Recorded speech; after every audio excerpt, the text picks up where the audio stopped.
Okay, so you're passionate about what you do now, and that comes across in the way you talk and the decisions you make.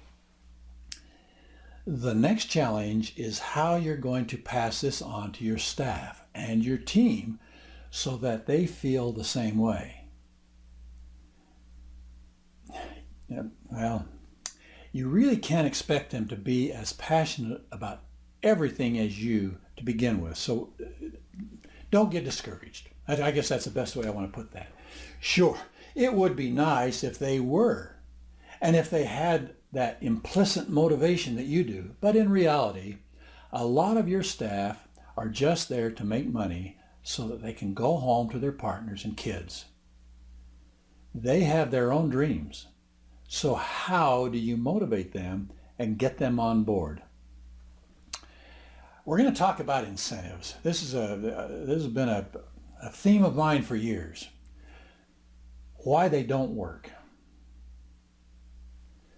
Now, an incentive just means offering money or other rewards, right? Unfortunately, though, this simply doesn't tend to work. The reason is it fosters poor teamwork and can actually prevent your team from working their best.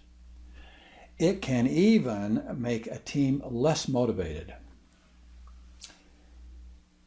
Let me give you an example. This is called the candle experiment, which is an experiment designed to test creativity, by the way. Specifically, it is designed to test the ability to overcome a cognitive bias called functional fixedness. Essentially, functional fixedness causes us to get stuck in one way of thinking, usually about a tool or a task. Here, we tend to fixate on one way of doing something to the point where we can no longer think of any other solutions or any other context.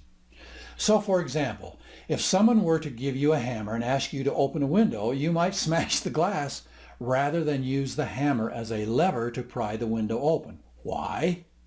Because you can only think of the hammer in terms of its main use, smacking things.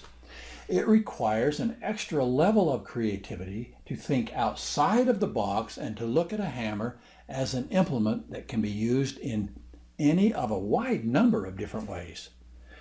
To test this ability, the candle experiment presents participants, maybe your team, with a box of tacks and a candle, and then asks them to attach the candle to the wall so that it can burn. Most people will attempt to tack the candle to the wall and will find it continually falls off. You can't do it. But the solution, in fact, to tack the box to the wall and then stand the candle inside it. This requires participants to think outside that box and to then think of the box as a part of the experiment and a resource. One way you can do this is by using the psychological experiment of breaking down all the items you have into their constituent parts and materials. You don't have a candle. You have a candle, wax, and string, for example. A box of tacks is tacks, a box, cardboard, and metal. What's interesting and relevant about this study is that when an incentive is introduced, or a reward for the person who first comes up with the solution, performance actually goes down. Now, this makes sense from a neuroscience perspective because motivation gives us focus, and focus makes it hard for us to see all possibilities.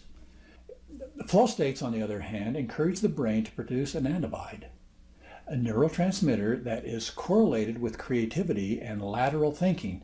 So you need to move your team away from working toward a reward and toward thinking of the work as rewarding in itself. Plus, we all know that as soon as we start doing something for money or for grades, it becomes less fun. This is why no one enjoys their college courses, even though they're learning something that they love. Learning something is going to help them the rest of their life. Even though they even chose that subject, it's not fun anymore. Now, let's talk about more on this teamwork business and how incentives are just problematic. See, the other problem with incentives is that they actually make us less likely to work as teams. One way to think about this is by looking at the military. In the military, one member will often be willing to give their life for the rest of the team, and they are rewarded for this mentality. They are rewarded for sacrificing their own needs for the betterment of everyone else. But in the case of business, we are often encouraged instead to sacrifice others in order to get ahead. We are rewarded for making the most sales in our team, which encourages us to pilfer sales from other salesmen and women. Rewarding individuals gives them a good reason to tread on each other to get ahead, period.